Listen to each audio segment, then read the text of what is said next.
Steal your sunshine and I'll shit on your parade. Don't get me started on doing Michael Caine. My opinion matters, yours will fall in last place. I'm not shutting up and you'll be learning my name. Fifth in the family but first in my mind. 1 out of 10 but I'm ranking just fine. We've only got now, there's no afterlife. Look, mom and dad, I'm just speaking my mind. Everything's coming up Kyle tonight. Everything's coming up Kyle tonight. Everyone's coming on Kyle tonight. Wait, what? No, nobody's coming on Kyle tonight. Everything's coming up Kyle tonight. You can't shut this mouth, but you're welcome to try. I only stop talking. Drinks, smoke, eat and cry. I'll never shut up. Gonna talk till I die. Gonna talk till I die.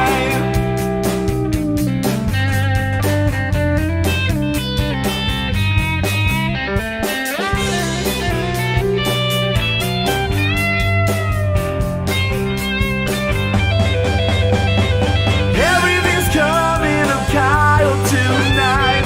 You can't shut this mouth, but you're welcome to try. I only stop talking and drink, smoke, eat and cry. I'll never shut up. Gonna talk till I die. Gonna talk till I die.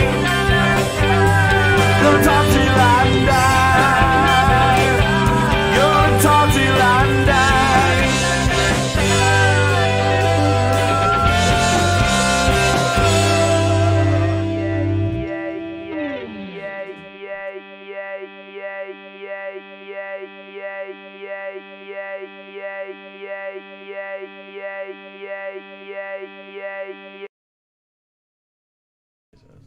Hey, welcome everybody to Season 5, Episode 11 of Kyle Mocha Won't Shut Up. I am your host, Kyle Mocha. Thank you everybody that is joining us here live tonight, and to everybody in the future listening on Spotify, iTunes, Stitcher, or wherever you may be receiving this. You can always go to moot.tv and find all of the links there. Yeah. That's a website, just, moot.tv. It confuses some people, but it is an actual website. It is. You can go there, you can find all of our past episodes and episodes of plenty of other shows like Let Me Ask You a Question, White Wasabi, and The Derek D. Dozen, and more coming soon. True.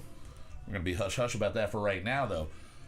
What I'm not going to be hush-hush about is my love, my adoration for the song that's going on upstairs. You thought I was going to say you dumb motherfucker. You thought I was. Yeah, no, but hey, I hate you too, okay? I love you. I'm here joined every week by Mr. Justin Olimpado. Hey, man. How we doing today, brother? I had a day. It was a day. You got locked out of a house. I did. My girlfriend bought a house, and I meant to grab my keys. Mm-hmm. You always do. You always mean to grab your keys. I had a handful, and I was carrying a bag, 2 garbage bags. I was just helping get shit tidied up. Yeah. And I walk out of the door, and you just totes forgot. Yeah, and then I go to reach down and grab my keys because I wear them on my waist. And, they weren't there. They were not there. And then 4 hours later, you found it wasn't 4 hours. It was a couple hours She later. came and got me pretty quick. Oh, right. It felt like 4 hours because I was playing Settlers of Catan on my phone. I played 20 games while I was waiting. Well, stop being so goddamn good at Settlers of Catan. I'm not that good yet. I'm learning. I'm going to learn. All right, guys. Zach will be down here shortly. If you can hear in the background, possibly. Yes. He is finishing mixing and mastering one of the weirdest Christmas songs ever written. I'm just going to say that right now. I'm it's excited extremely to hear strange. It's weird. It's I don't know. You might say that it's going to be an abomination. Wonderful segue. We are now joined by one of the co-founders of Abomination Brewing Company, Mr. Joe Feldman is here with us. Yeah. Hey. How you doing, buddy? You're back. You're back. 2.5 years almost. Yeah. 2 years, 2 months. 2 years and a month, I think. Something Long like that. time. It was like, it was, because it was Hello Wiener was the song that we did. Yeah. And that was our Halloween song. Hello, Wiener. That was when we were letting Zach name songs and You're gonna have not to go back judging and him. listen to it. It's a brutal song. It's a ridiculous song. But we were just saying, while we were upstairs and you got here a little bit ago to get ready for this live broadcast, when you were here, it was season 2, episode 2. We were not on camera. No. We did not we had lights true. still. We had lights, but we weren't on camera. They were I just still to make don't know me- if you should be on camera. I definitely shouldn't be. I mean, when I look over at myself and I'm sitting there like this, and that's how I'm sitting on camera. Yeah. Nobody should be looking at this. But yeah, you guys were here, you and Josh, and we tasted some of your beer. We were tasting a sour beer. I forget what it was. There was a sour something. Probably at that time, Shotgun Sour. Shotgun sour sounds familiar. And so we were doing some of that, drinking and talking. But it was the second ever Brunch Weekly Original Single when we decided, hey, let's start writing a whole song every week. And we wrote a 7-minute and 10-second song, I think, that episode. I remember it being insanely long. Yeah, and we are crushing it this week because this one I think is about 9 minutes Yeah, nine when we something. left Zach alone. Right. So every minute that passes is another 10 minutes I think he's adding to the Probably. song. Nice. It's just going to be the whole show. This I show's think going to go there's until 5,000 3 in the solos. morning. Oh, it's Well, gonna be in another ridiculous. 4 years when you guys have me back on, Yep. hopefully I'll be good enough, and I want in on the 12 minutes. Oh, Yeah, all yeah, right, dude. We're going to creating. keep upping it. Yeah. But yeah, that was song 2, Hello Wiener, and now we are on song 79. Yeah. Technically 78 because we did one song twice, but still the 79th song that And we a recorded, cover, mixed and mastered. technically. But we did them all in one night, so I'm counting it. All right, so Justin, That's pretty crazy if you break it down into Yeah. how many albums that actually is. yeah, like we did it in our whatever episode it was when I went through a season 5 episode 1, I believe. I went through all the bands that have music released that are huge bands, but they have released less music than we do. So it's like a quality versus quantity argument. Like, we're not better than Neutral Milk Hotel, unless you really hate Neutral Milk Hotel, but we have way more songs than they have. Man, you know? you throw a bunch of shit to the wall, some's got to stick, right? 1,000 At some lines point, in the yeah. water, you're gonna catch something. It might be a boot, but you're gonna catch something. Yeah. Speaking of something, we got something for you tonight with our featured artist, an amazing singer-songwriter from Australia that goes by Luke Morris. Really cool. The guy looks like the fucking drummer of the Foo Fighters, who we can't remember his full name. What was his first name again? Taylor. Taylor. It's not Taylor Kitsch and it's Ham. not Lautner. Taylor Ham. Yeah, Taylor Ham, the drummer of the Foo Fighters. He just reminds me of him, so it kind of caught my eye. A little bit of a man crush on the dude. But we're gonna be playing a video of his for his single King. It's a really of the cool Highway. video, the way that they shot it It's a and the really cool aspect video. ratio that they decided to go with. Yeah, but also just the song itself is a weird, trippy, fun, just like easy listening, but not. So stay tuned for that. And then later on in the show, I had a rough week or so off where I lost a friend, and just whenever that happens, it brings the memories of things that friends you've lost in the past and everything like that. So we are going to be doing a tribute to that friend at the end of the show tonight. I didn't know how to go into it and then out of it without still being sad, so I'm just going to mention it here. We're going to blow by it, and then we'll just be sad at the end of the show. Yeah. So stay tuned for tears. Stay tuned. No, we're not going to cry. We're not going to cry. Not again, Joe. I don't cry. I'm not going to cry, Joe. Not again. Not again. So this cool thing I found today, I was fucking around online, and I found a website called spacehey.com. Oh, yeah. Spacehey.com. And it is a clone of the OG MySpace. And it acts and operates exactly like MySpace, but like the earliest MySpace, where it's just like the white background, the blue, and like everything. And so I signed up for it, and they are trying to stop it from blowing up. I think they just started it. I think they must have just launched it. But I made a Houseboat account, so you can go to MySpace spacehey.com/houseboat, and you can get and add us as your friend on this fake MySpace. But I will give them a little bit of my grief here. They have a music section. The whole thing about MySpace is it hinged on music. It was originally created for bands to have a place to put out their music.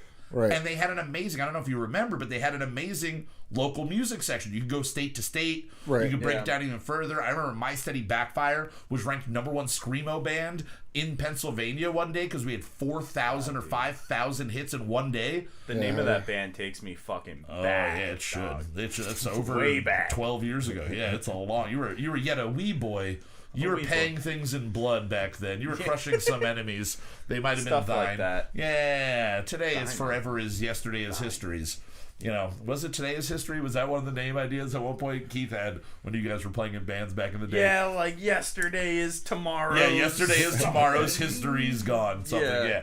Oh, it's so Sounds great. like Keith. But yeah, so this MySpace Shout out to Keith. This MySpace clone, yeah, big ups to Keith. Big ups to Keith. They are using the iTunes music rankings right now, so It I might hope be a that DCM changes. thing because the corporations are now going after YouTube, Okay. All Twitch, all that. So maybe they're just like whatever they're able to actually license. That makes sense, but it's just a list. Like it's just like a ranking, but they're just taking it from iTunes instead. So I'm hoping spacehey.com kicks off.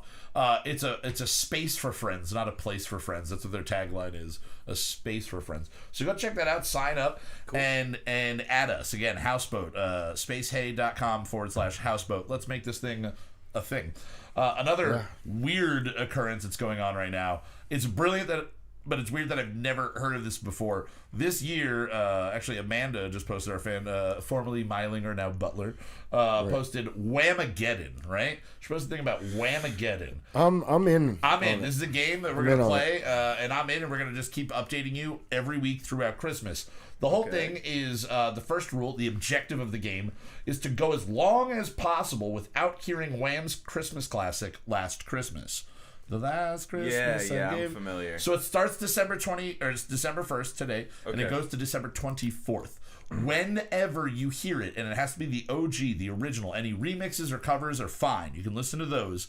But when you hear it and you recognize that you heard it, like if someone 4 hours later goes, "Oh, it played in this," you're like, "Well, I didn't notice it playing." Yeah. It's not. It's when you notice you have it to be happening, honest, and you though. go, "Oh, you need to go." Who are you lying to yourself? Yep, you need to go on to Facebook or your social media or whatever and hashtag Whamageddon and let everybody know that you got hit. And we're trying to see how far you can go into the month. Now, don't be a dick and just bomb people with fucking Is Last this like Christmas. a sandwich punch thing? Like once you know you're a player for life? Yeah, I think at least until you hear it or December 24th rolls around. I don't know what Sandwich Punch is, though. And I have another game. Once I tell you, you're a player for life. Well, man. then you have to agree to play the game that I'm going to tell you about. So I'm down playing Sandwich Game if you want to tell me. Justin. Sandwich game. Yeah, I'm sort of just sitting I here. couldn't give Sandwich you all punch. the rules. I could Okay. give you like a rough like recap on it. So if you want to consider yourself a player, I'd still probably look up the rules. Okay. It pretty much just revolves around punching other people's sandwiches. But there's I'm down with that. there's rules Okay. with not being able to punch someone else's Yeah. sandwich. Yeah. Like, oh, you put a wrapper over or whatever, you can't punch that other person's All right, so we'll look sandwich. that up. But you should You can't play. punch it like into their face, like from their hands. You can't punch. Can you punch it straight in the air? Yeah, right in the air. I think I'm it'd not be sure good. if hands is a free game. I think if it's in your hands, you can't punch it. Okay. I'd have to Okay. look it up again. Has You to be can't an pick it up, though. unattended, unwrapped I became sandwich. a player in like 7th grade, so I Nice. gotta look up the rules It's again. still going, no one's hopefully, punched my strongly. sandwich in a while. Well, we used to play back in the day. We used to play Aces, and Aces is a game that if you were told about, you have to play for forever. Keith and I are, I think, the only players that are still actively playing. I remember. And what the game is that at all times you have to have an ace, and I have had this ace that is barely an ace anymore. You can see it's barely a card. There's a little part folded over Looks like here it was and everything. barely a card to begin with. Yeah, it It's barely so, is. like, Yeah, it's been in off-brand. every wallet. It's a bicycle. It's a bicycle. Every wallet I've had for the last 15 years. Damn. And I have worn it down to that. And the game is if anybody ever says aces, you have to be able to produce an ace within where you are currently standing. You can pivot. You cannot move one leg, and you can pivot and reach, but an ace has to be on you at all times. We allow rules or certain things, like you can get a tattoo of an ace if you're that dedicated, and it's for the game. If you just already have an ace tattooed on you, it doesn't count. You have to get it specifically for the game and kind of announce it when you do. Now, if you cannot produce your ace, you have to drop your pants wherever you are at any moment. The second that you are proposed with this situation and you decide you are not, you are out of the game for life, and you can't play the game anymore. My buddy Wayne Fugate, former owner of Valor Clothing Company back in the day in East Stroudsburg, introduced me to this game, and on his wedding day, I tried to pull the aces, and his cousin, who was the best man, pulled an ace on him during his best man speech, and we knew he didn't have an ace on him, and his wife refused to let him do it. She was just like, "You're not doing this. You're not doing this." And he went, "All right." And then we were just like, "You're retired from the game. You can't play." And I think, again, Keith and I are the only two left playing. So if you see me around and you shout aces at me and I don't have it on me, I'll drop my pants. I'll do it. Try to avoid any instances where it might be around a school or a park or anything like that. Does that mean that everybody that is listening now is a part of Yeah, technically, if you're listening now and I know you're listening now and you tell me, "Oh, I listened to last week's show," and then I'm going to be like, "All right, sweet, aces." And if you can't produce an ace, you have to show me your what's under your pants, basically. It's a great game for perverts. It's a great game for perverts. Speaking of perverts, we are now joined by the one, the only, the super perverse, Mr. Zachary. Wow, Pop Stormin', you are an impressive pop there. That is a solid one-off pop. Came that in like a hurricane. Oh yeah! I got stud on my pop filter. Oh, now Zach, are you in on the Whamageddon game that we're going to be playing? If you hear "Last Christmas" by Wham, you're out and you don't have social media. You just have to text us. I've already heard it today. year. Did you hear it today?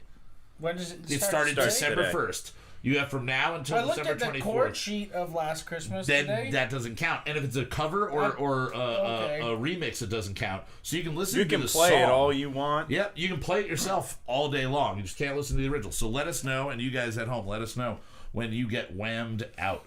So every week... Hashtag whammy. Whammy.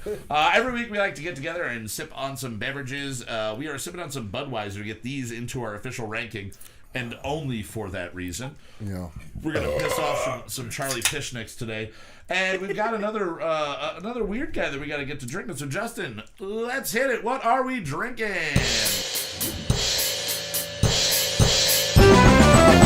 We drink it so you don't have to. Reviewing in the morning for the bathroom. Cheap booze and craft brews. Reviewing in the morning for the bathroom. What are we drinking? What are we drinking? Yeah!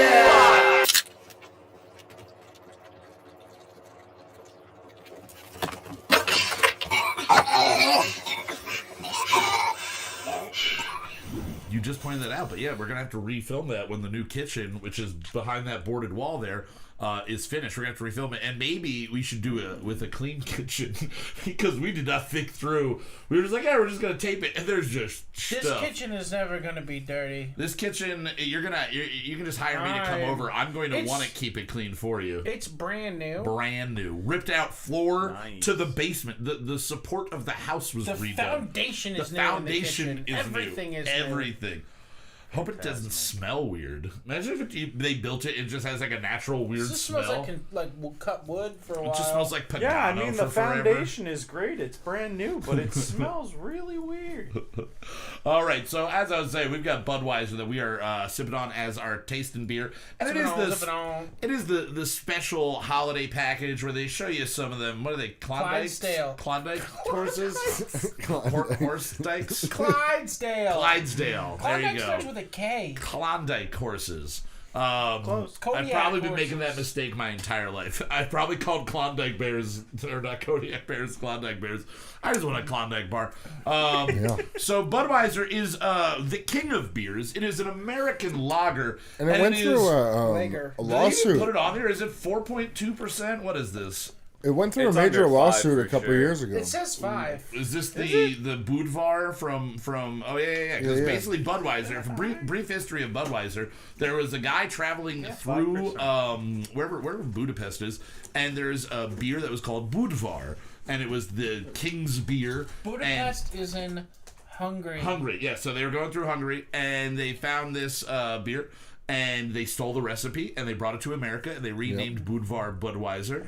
And like 100 years later, Budvar was like, "Whoa, why can't we sell our beer in America?" And they're like, "Well, because it already exists and it's copyright. You know, they've got the rights to it." Right. And they lost to the people that originally brewed it. Lost to Budweiser because they had established themselves for so long. And now Budweiser, that's the most American thing a beer has ever done, is just straight up steal something and call it the king of beers.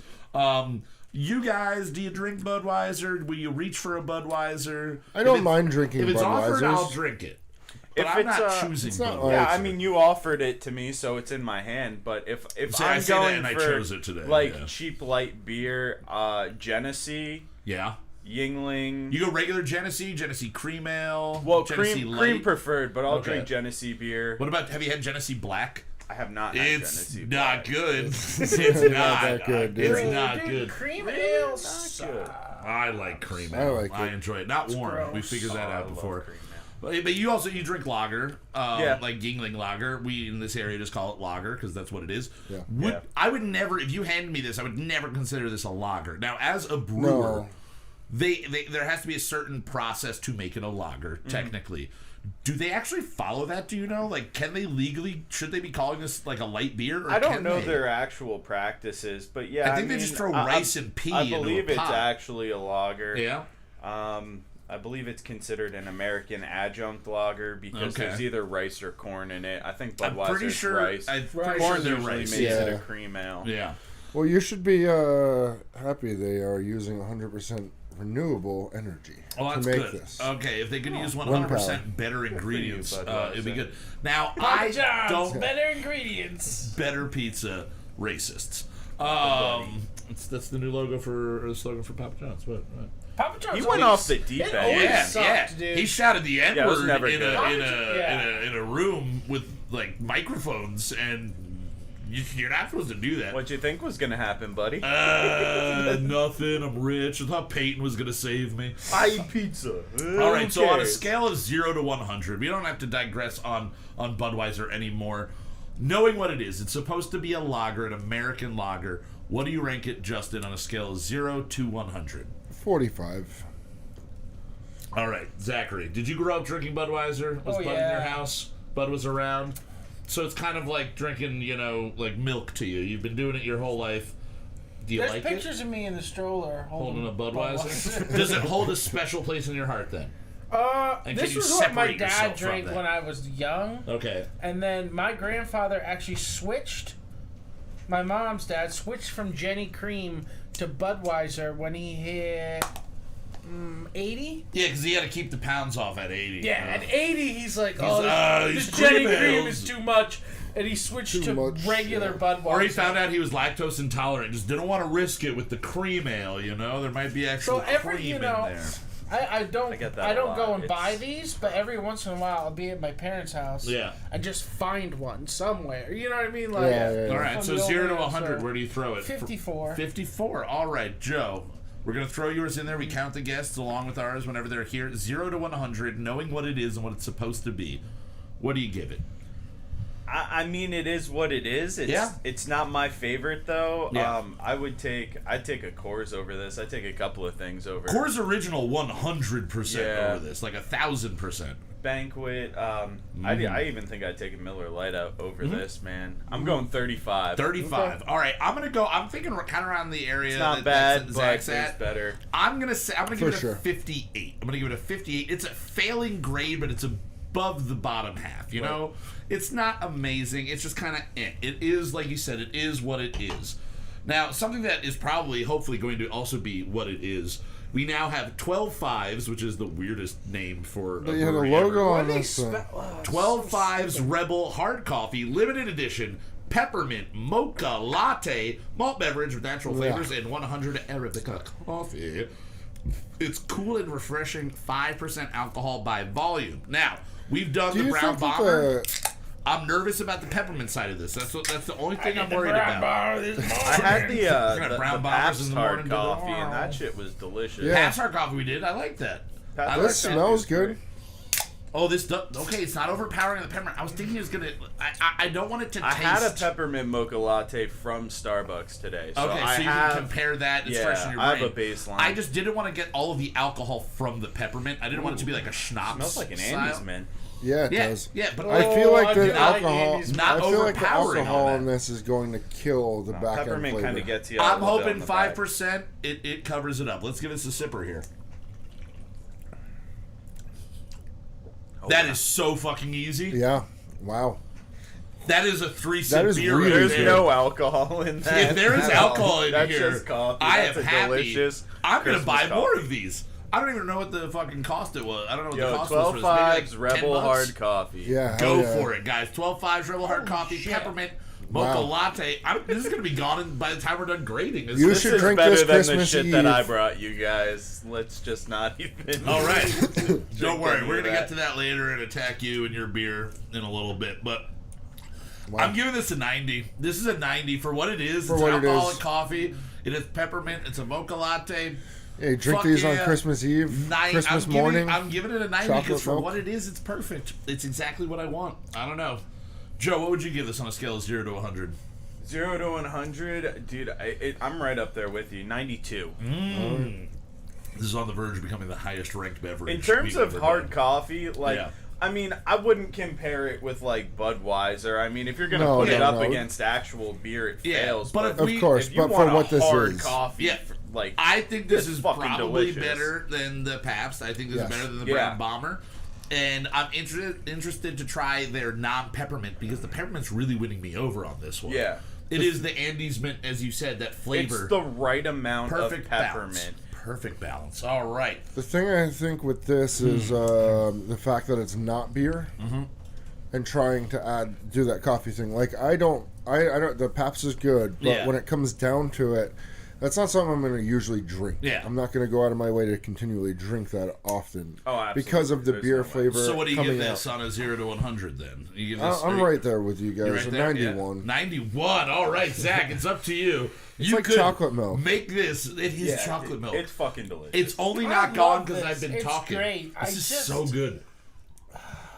I gotta leave some space. You gotta leave some space. all right. Maybe a little bit. You can bring 0 us to back down 100. to earth. Maybe Yeah. it's just that you shock can, factor. You can just drop us and call Let it me 20 get just to hammered be a on dick. these and then But give I don't you an think you actual wanna do rating. Yeah, true. What are you thinking? This is the best alcoholic coffee I've had that I haven't made myself. True. Okay. Yeah. Yeah. You know, hit the donut shop in the Keurig, pour a Ooh, bunch yeah. of fucking Jameson in there. Yeah. That's better Baileys. than this because Yes. it's real. That's real sure. coffee and, And real real milk liquor. and real liquor. Yeah. But for what it is, For what it is, I gotta go 80. 80. All right, a fair Still up 80 there. there. So we're gonna get that calculated in, and then at some point we'll show you the rankings. Right. I keep tabulating them. All right, guys. So while we are sipping on this, we have again, as I was saying before, a really awesome featured artist, Luke Morris. He is from Australia. I'm just gonna say it, he's like a surfer dreamboat type of guy, and he's got a voice Looks like of Taylor a Ham. goddamn fucking angel, and he looks like Taylor Ham. All right, pork roll to some of y'all. All right, looks guys. like pork roll? I can't remember the drummer from the Foo Fighters Taylor last Hawkins. Hawkins. There we go. So we want it's not Hitch. It's not all these other ones. Definitely not Taylor Lautner. All right, Taylor Hawkins. He looks like Taylor Hawkins, but I prefer Taylor Ham over Taylor Hawkins. I'm just gonna say, Right. if it's a vote, I'm going Taylor Ham. Nobody's made Taylor Ham pork roll beer. Ooh, There you get go. on it. Pork roll beer. Here we go. All right, here is the king of the highway from Luke Morris. We'll see you guys in a couple minutes. Enjoy.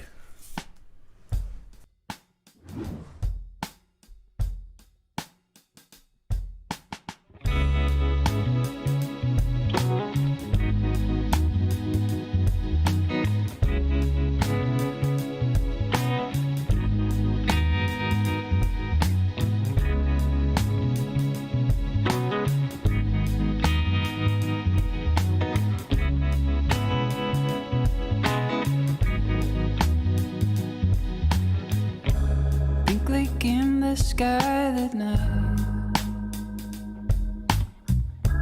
full moon on the rise right behind him, and king of the highway was his name. The desert raven fly high above him, with the six-pack and cigarettes, fast steady over the radio. So down in the canyons he'll go. The back of his mind he knows he won't let go. Boy on the run, from a loaded gun.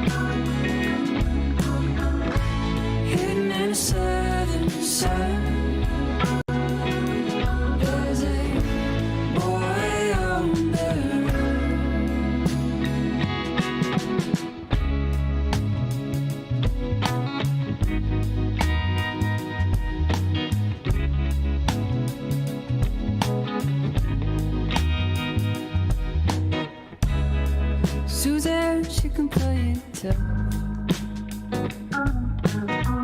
2 boys to get 4 while he's out at work. In 10 years, she never gave him up. And she's learned to play her cards close to her chest. All on the run, from hello to go, hidden in a southern sun.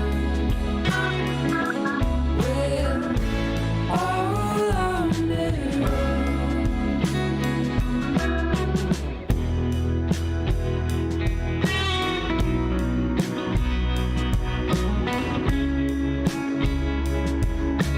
Time passes by.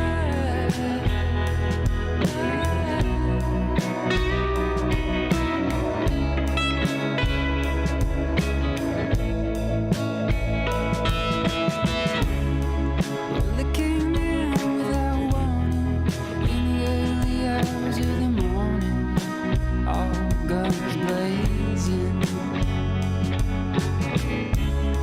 Dragged him down to the station, charged him with evasion. A fugitive who no longer be. Boy on the run, from hello to go, hidden in a southern sun. There's a boy on the run. We're all on the run, from hello to go, hidden in a southern sun. We're all on the run.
All right, guys, there you have it. Again, that is Luke Morris from Australia. You can check him out on Instagram at Luke Morris Music. He's on YouTube, iTunes, anywhere you can get music. And speaking of music, we have a weird song for you this evening.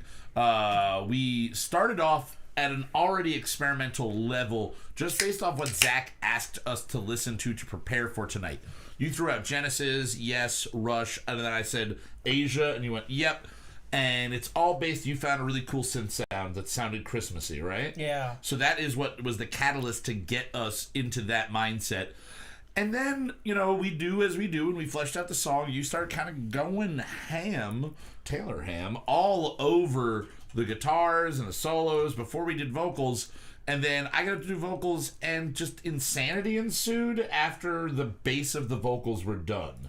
We just, and I don't want to say too much about it, but yeah. I've done spoken word parts on other songs. This is improvised spoken word, free form, just like the flow of my mind, just like not thinking, just opening the floodgates, one take. He actually, the one part just goes, yep, that's all you get. I like it. Even though I fell to the ground laughing as the take was ending, because I was like, this is the dumbest thing I've ever said into a microphone. And I think that's how the song starts. No. Okay. Well, then I really don't know what's happening with this song.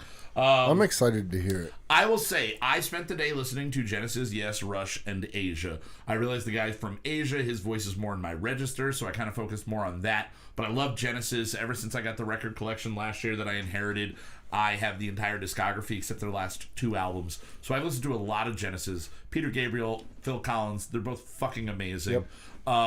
And I knew I couldn't really hit the pitches that they can hit in the tone.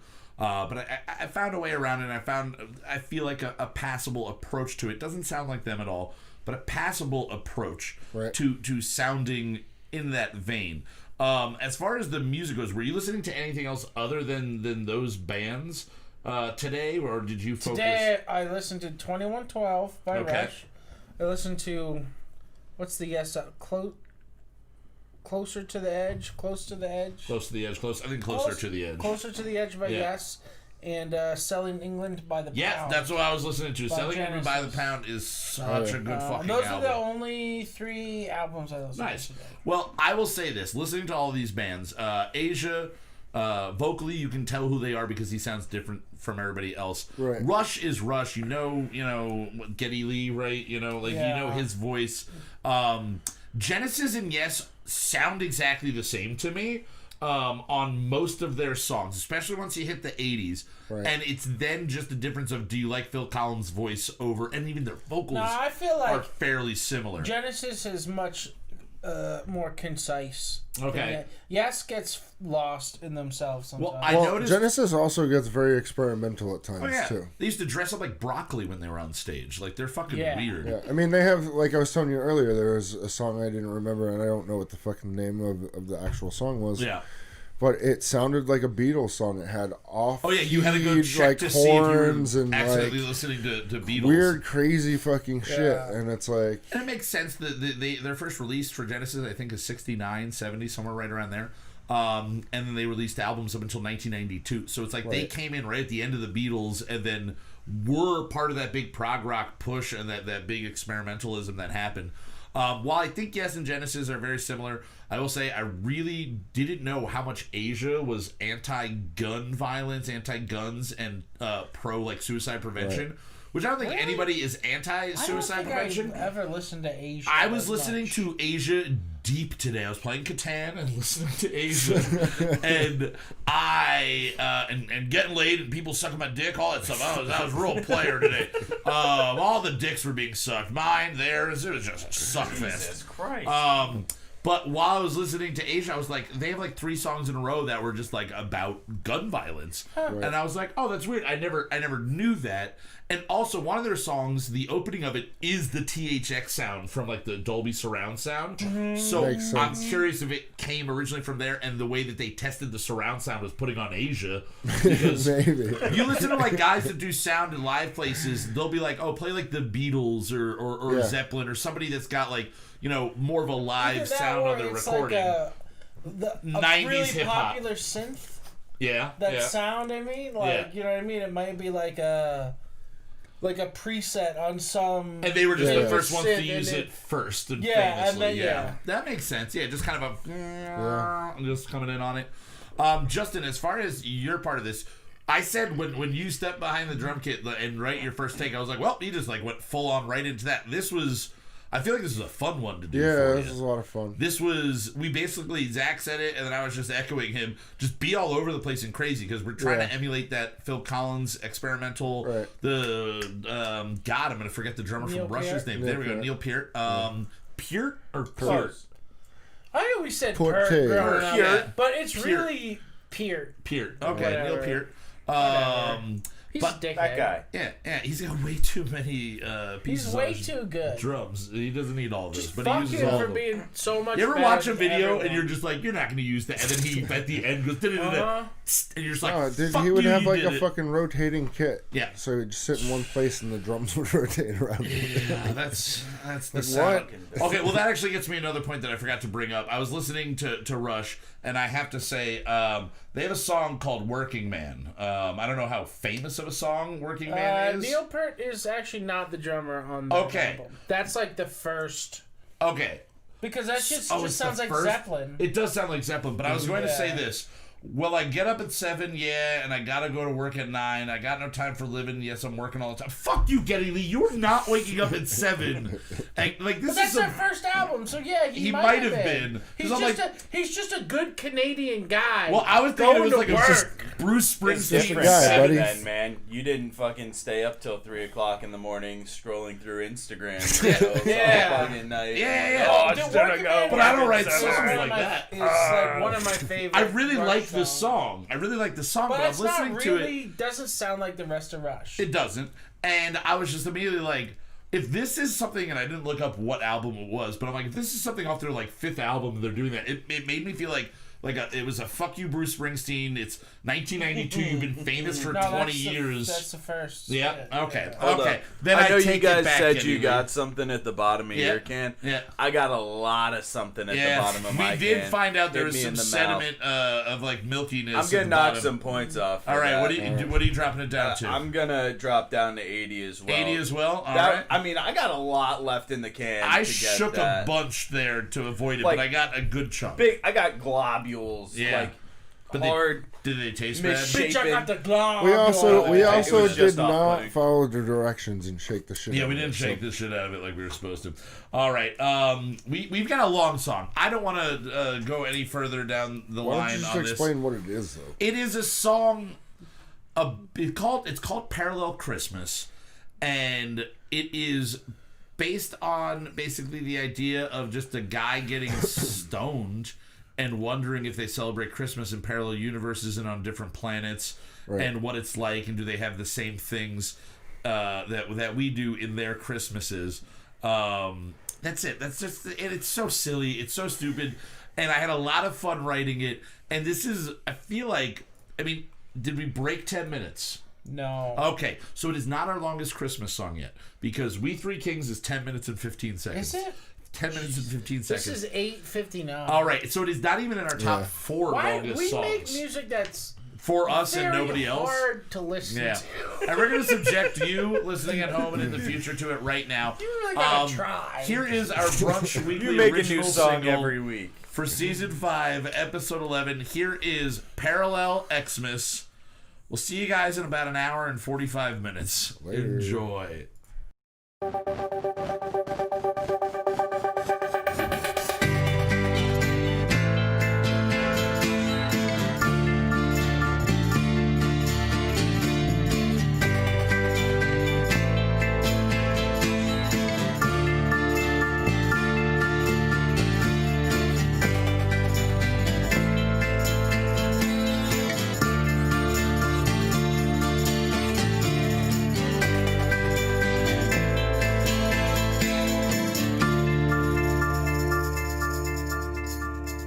Christmas, Christmas, Christmas is here. Christmas, Christmas, Christmas is near. I wonder if Christmas exists in every plane of existence.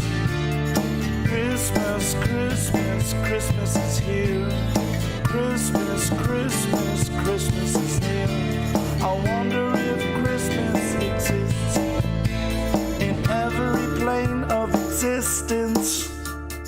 Christmas, Christmas, Christmas is here. Christmas, Christmas, Christmas is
when the snow is falling on the roofs and children listen to the sounds of hooves, I find myself in my own world wondering where else Christmas can be found.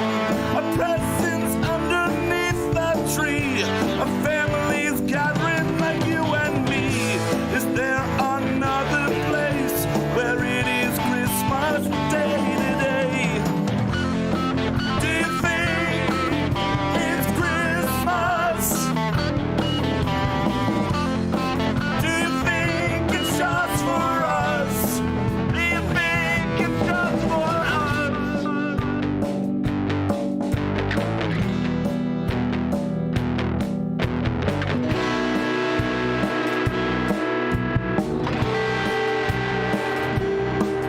Is it holly and jolly and skating on ice? Do they share stories, drink into the night? Are there cheers of love warming up each room? Are they leaving out cookies, hoping Santa will be soon? Is their log on the fire crackling all aglow? Are they hanging up stockings?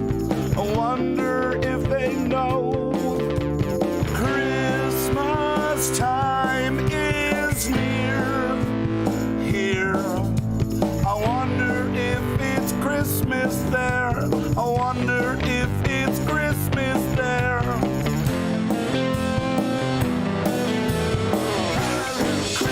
Caramel Christmas. Caramel Christmas. Traditional Christmas. Traditional Christmas. So delightful.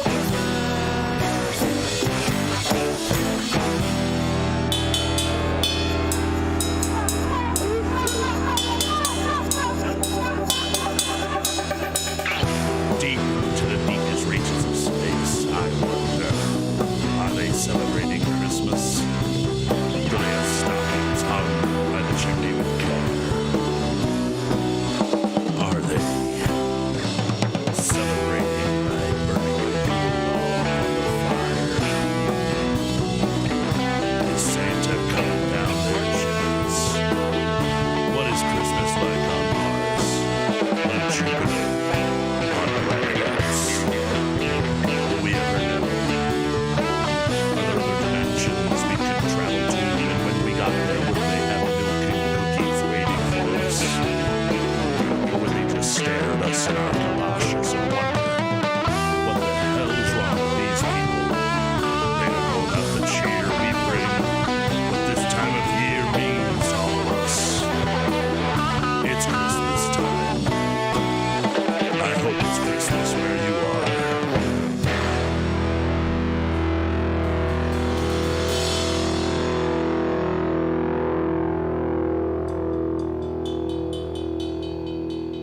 Christmas, Christmas, Christmas is here.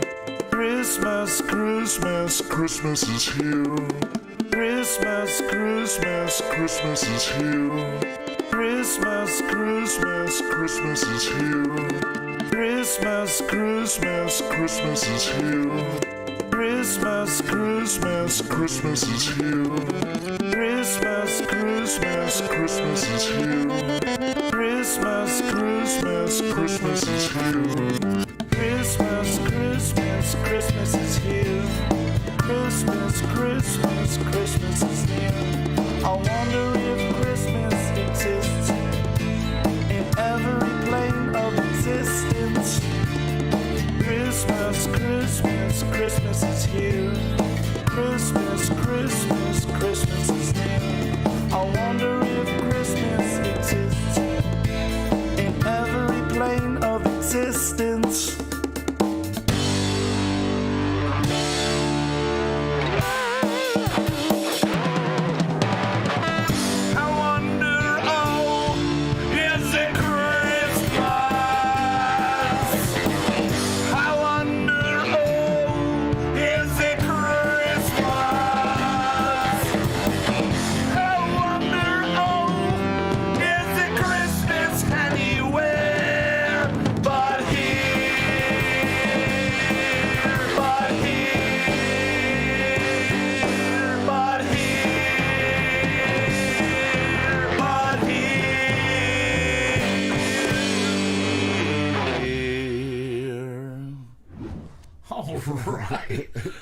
We ended on that. I like that. I like that we ended on a little trail off. I wonder if Christmas exists on every plane of existence. Shittiest fucking thing I've ever, the dumbest thing I've ever said, but it works. It works, and it's funny. It's entertaining.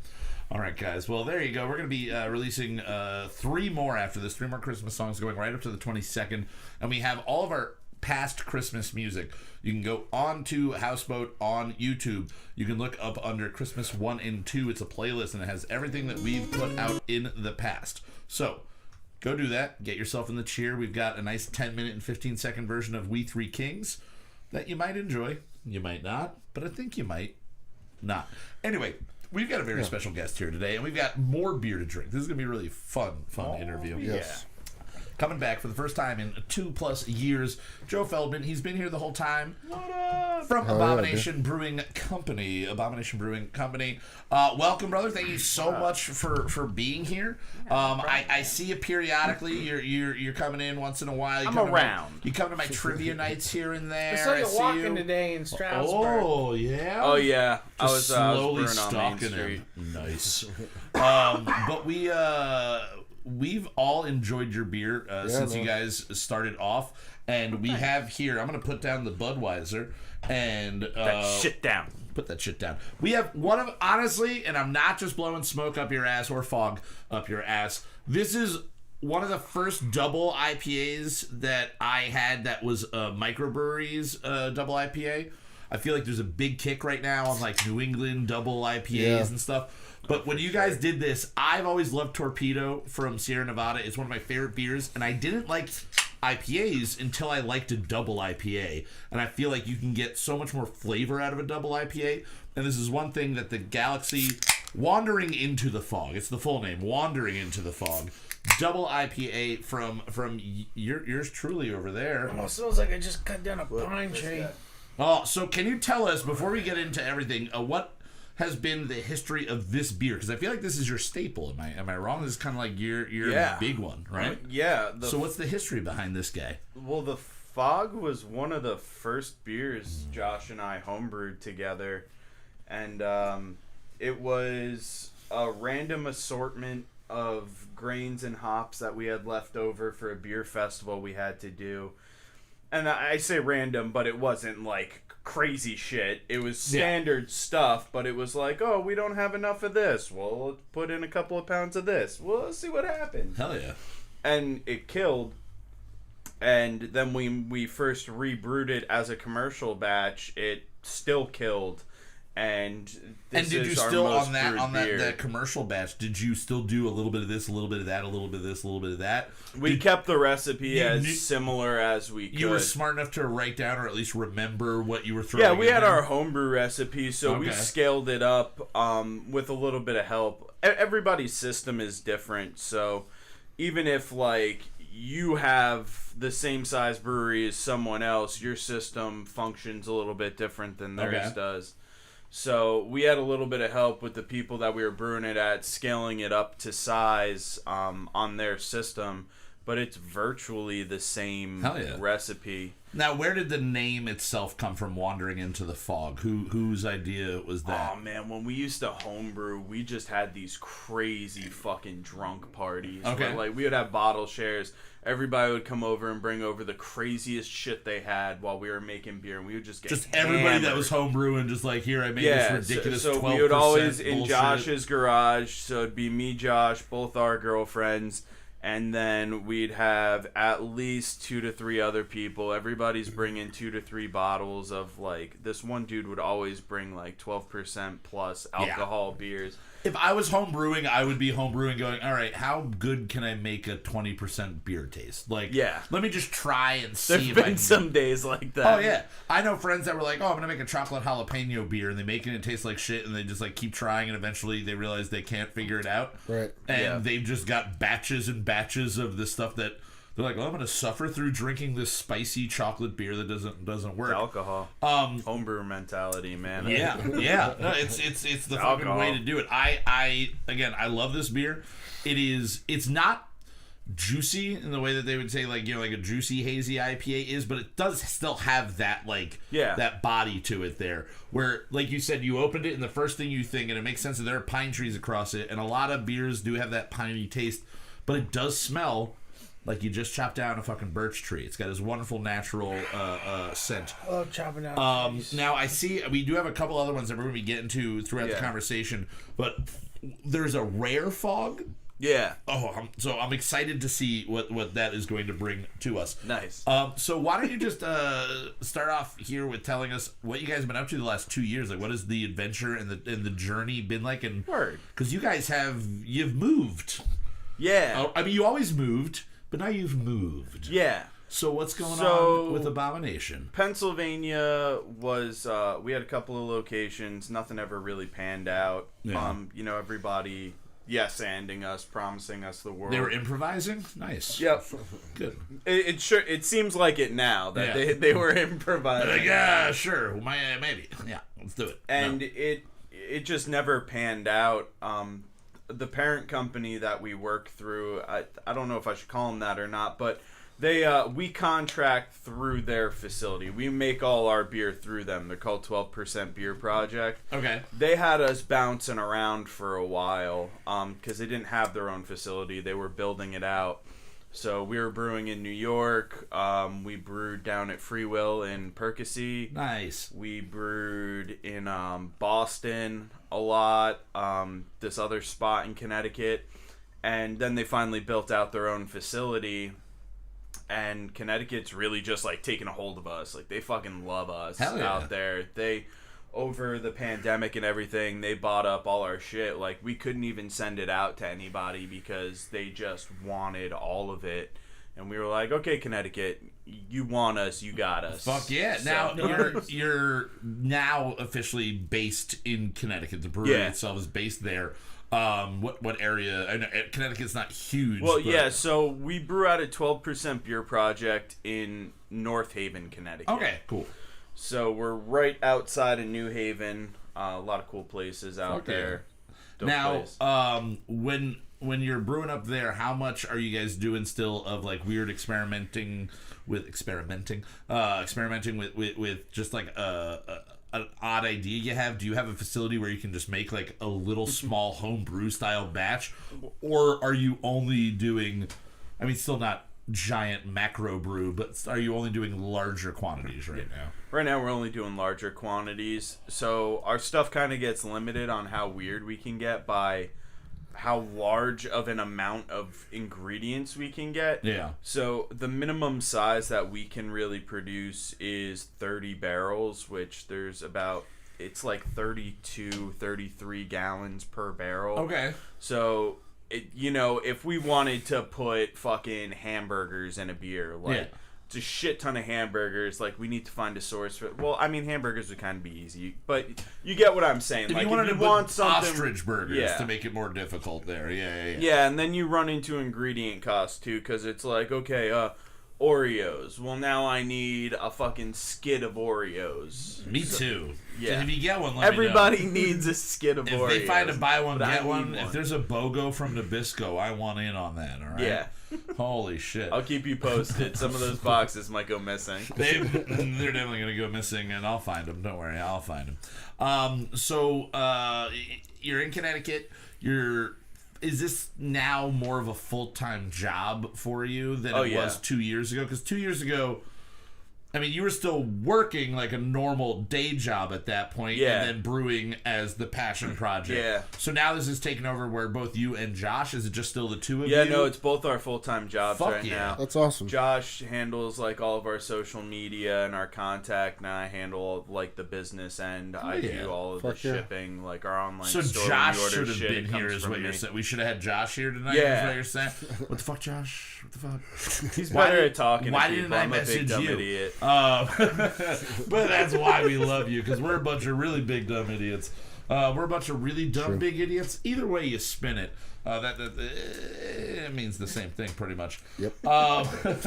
So what has been maybe an idea that you have been wanting to do maybe before you moved into the new facility that is now too weird of an idea and is on the back burner? Is there any like passion project within the passion project that you both have been like, oh, if we could do this, but we gotta wait, we gotta wait? Yeah, I mean, so there's timing and there's like some of our ideas, like you see somebody else doing it, it's like, fuck, if we do it now, it's gonna look like we were biting on them, even though we had this idea 3 months ago. Yeah, releasing the Deep Impact right after Armageddon type of situation. We used to do a cereal beer that people fucking loved, and I would love to bring it back, that we made.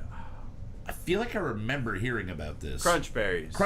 Yeah. I don't think I ever couldn't even remember the cereal. That's how long it's been since we made it. Yeah, we used to make a Crunch Berry Pale Ale, and that would be really dope to bring back. I mean, when we were brewing 15 gallons, it's easy to go to the grocery store and be like, I want 24 donuts and to throw it in a beer. Yeah. It's a lot. It has to be way more coordinated now. Yeah, and you want decent donuts. You don't just be going to fucking the Weiss Market and just. We did do it once. We did a 30-barrel batch. We did a midnight snack coffee and donut stout where we threw, I think, 12 dozen donuts into it. So nice. I mean, it's like, but we cleared out an entire Dunkin' Donuts. They were like, fuck, what do we do now? When you say you throw in donuts, are you grinding them up? Are you just throwing No, we're throwing in donuts. Whole donuts. But you're putting whole donuts and then just spinning them around and letting them what saturate? Point? When they start fermenting? Nice. During the fermenting process? Not during the fermentation.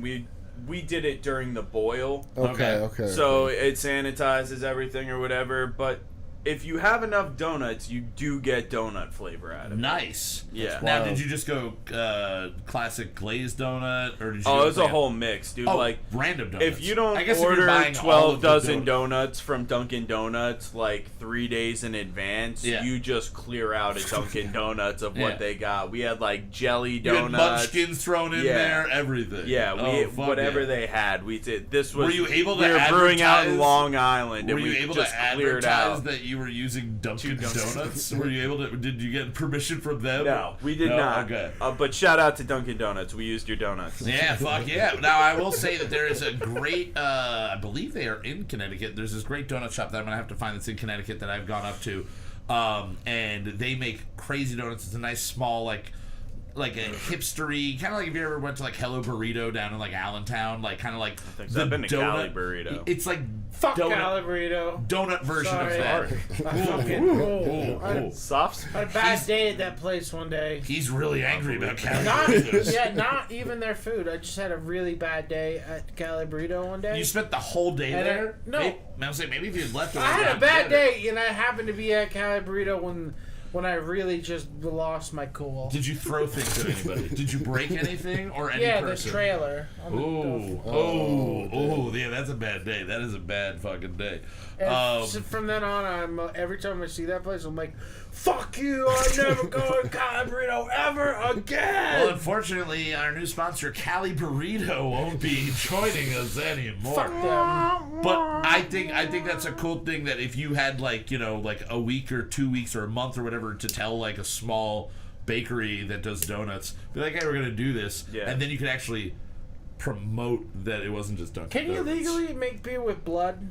Ooh, like pig's blood? Could you make beer with pig's blood? Yeah, I think the animal. As long as you cook okay. it. In my mind, I was like, just going like that and dripping. People blood, like what? No, but yeah, I think animal blood. I got a blood guy if you need some.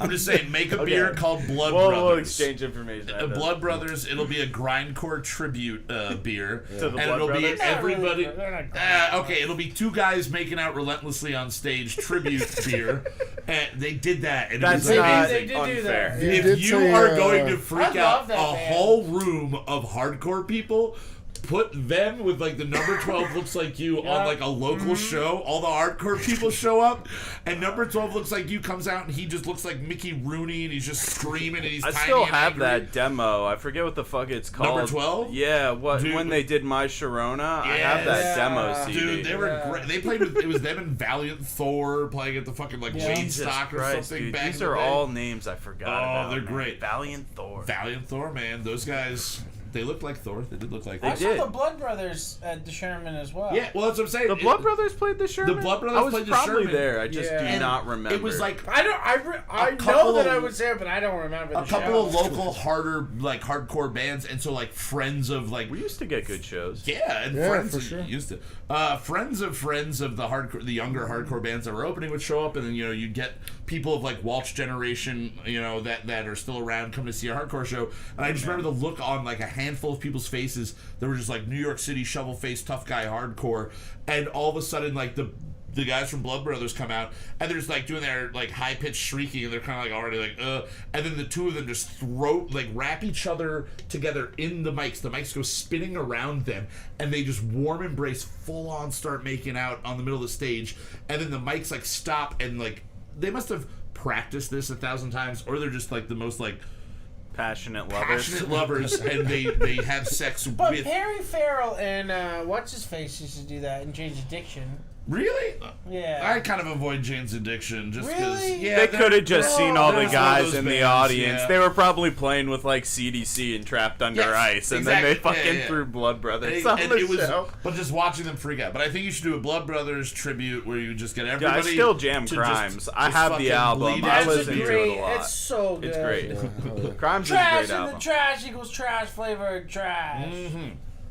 Wow. All right, so let's get to the Anyway. beer that we have sitting over here. I'm still going to be sipping, but we've got little Okie taste dokie. cups. I'm still thinking about the Blood Brothers. We can still think that's a about good them. band, dude. You make the call how you want us to taste these, and while you're popping them open, pouring out your little taste over Well, there. you know what? Let's do some of these fog variants first. Yeah. Because we can taste them next to Next to the the Galaxy, fog, and that that'll works. be cool. Yeah, hell yeah. And yeah, just pass around. We'll all pour into our cups nice and safely here. Now, what is the first one that you were handed to us here? What is this beer? All right, so this is still wandering into the fog, but this is the Nelson hop version. Okay. So it's Nelson Sauvin hops. All of our fog beers get a standard hop edition of 4 hops. And then we dry hop them with the additional 5th hop that's on the kettle with like a supercharge of it. I don't know if anybody heard it. I heard what you were saying, but I just want to point out this is why you watch the show on YouTube. Oh, look how fucking yellow Oh it is. yeah! Oh god! So This could look like my pee in the morning. Absolutely. Reminds What me about of you, like too? the color of lemon juice. Wow, Like it straight up smells lemon very juice, you know different. what I mean? But- so Nelson Sauvin wandering into the fog now. 8.6. What is the first one? Oh, Same. so they're same percentage. Yeah, it's the okay. same beer. It's just the hops that are different. Okay. So the Galaxy hops, you're getting that pine that you were talking about. All right. And you're getting some mango and like some tropical notes in there. The Nelson Sauvin hop is real wine forward. All right, Justin, can you do me a favor? Can you grab one of those white little wine. cups for yourself Look how- there? look how and pour the regular thick it fog is. if you have any Oh, left yeah, into yeah. it. I want to see a side by side It in should that be camera. a very similar color. I want to see because I would. If you showed me this and I was drinking it, the juicy makes sense on the regular wandering into the fog. Okay, so this is the first one we were drinking. Okay, that's It's the a first little, one. it's a little more that's amber. the- All right, new. but they are very similar. That is so fucking. Yeah. Yeah, I mean, batches will vary based on alcohol content, like what grain pulls more sugar. Kind of like is- how you get a blueberry and like I one's think more I sweet enjoy than this the other. one. Like Yeah. some grains have more sugars That than makes others. sense. Yeah, same thing. And then the fun thing for me to I realized this, or someone showed me this when I was living out in California doing the weed growing, or the weed trimming really. That the chemical makeup of what makes a hop and what makes a marijuana bud are so almost similar. identical. There's like a couple of splices off. So you understand the difference between like how you might get a bud that isn't as potent as another one off of the same plant. It's all natural, so you are going to have some variation. But this is I get like a pineapple. I was going to say I the really pineapple enjoy thing this. I'm getting from So it. yeah, so the base hops in it are Mosaic Citra, Summit, and there's a 4th one, Pacific Jade. So all of those hops in combination have a tropical Yeah. stone fruit vibe, a very subtle, like dank pine, almost marijuana, but it's subtle. And then that 5th hop that we label on the can is really gonna bring out some of those other flavors and bring its own thing to the party. Yeah, that is a really. Yeah, I really enjoy I'm already these done with hops. that taste. That is so like. I mean, Nelson's they're a both- really sought after hop. It has very cool flavors. Now, where is It that? almost has like a grown? pepperiness in Galaxy the is back. too, but it's a little bit easier to find than Nelson is right now. Are all these? Nelson grows himself. Nelson That's grows- why it's called Nelson. Are they all You only get the shit from naturally Nelson. grown, or are they grown in the United States? Most of these hops, or any of these like more foreign like hops? Most of these are grown in the United States, but they've Okay. originated elsewhere. Yeah. Some of them are grown elsewhere too, but I think most of the suppliers that we get from are growing them out in like Yakima Valley, Okay. out in like Utah or Washington State. They Okay. have a really good climate for different hop growing. I will say the taste, going back to the regular fog after that, you definitely with the the Nelson Sauvin, it seems to cut like any more the alcohol taste as well as incorporating the sweetness and like the tropical there, because when you go back to it, I'm just knocking shit over here. Damn, dude. I get a little bit more of it tastes more potent when I go back to this off of that one. All right, so what other variations do you have on the fog over there? I got one more with me. So it's another. Well, if you don't count the rare fog, which we won't just yet. Okay. It's Motueka is how you pronounce it, Ooh. and I believe it's a New Zealand originated hop. Okay. Real lime and pine flavors out of it. Okay. So it should and this kind one of give also, off like you a stick at the candied lime. 8.6% on this one as well. Yeah. Yeah. How do you temper that? Like while you are making the beer, how is it that you can temper? I still have some if you want to open it. I'll get it back. Using different ingredients. How much like of a math problem is it for you guys when you were trying to figure out how to maintain the same alcohol level, or is it all just in the make itself? Like just like I guess it's in the make itself. Yeah. So you get your alcohol percentage based off of the grains, the sugars that you extract Yeah. from the grains. So you crush your grains, you add water to them, and you essentially make a tea. okay. It's called your mash. So looks like oatmeal or like porridge or whatever. And then you drain all the tea off of it. It's called wort. Okay. W-O-R-T. I hate saying it because I never feel like I say it right. Wort. Yeah, wort. Ooh. All right, so this one similar in color. It looks a This is little way hazier. lighter. In flavor. In flavor and This and one is a little bitterness. bit older, to be fair, so the flavor may No. have dropped off. I like it. I enjoy And it. you I said enjoy the. Motueka is the pronunciation. Motueka is the Motueka. pronunciation. And you said from New Zealand. believe. Motueka. Yeah, it's a kiwi. Motueka. Goes hand in hand with our Australian music that we played tonight. Yes. Um. He would probably kill you for that. Yeah. You guys pretty much the same. It's like Mexico and America. There's nothing more Mexican than American. There's nothing more Australian Taco than New Bell. Zealand. That's it. There we go. So, Now, okay, yeah. You said lime and lime. Motueka gives off really strong, like straightforward citrus, mainly lime, and then some piney flavors. Ooh, the pine really takes over your Yeah. tongue after that like initial sip. I Like, really but enjoy on the this. back, you get the sweetness hangs out on the front. I love that. Like, well, like I grew up working in bars and everything, and slowly had to learn about wine, being a bartender, working at like higher end restaurants. Now I can be one of those foo-foo assholes that is just fucking sitting here going like, no, well, the back of my tongue or the front of my tongue. But this literally fucking, I can taste the alcohol hit the back. So I'm Right. getting that while I'm getting the sweetness on the front of my tongue. And It's just like anything. I mean, with cooking and stuff, people don't really talk about it. But Yeah. I mean, you have to learn it like you would have to learn an instrument. You have to know what flavors taste like and how it hits your mouth and when to expect it, how to pull that flavor out and stuff. Yeah, this and is- something that comes over time.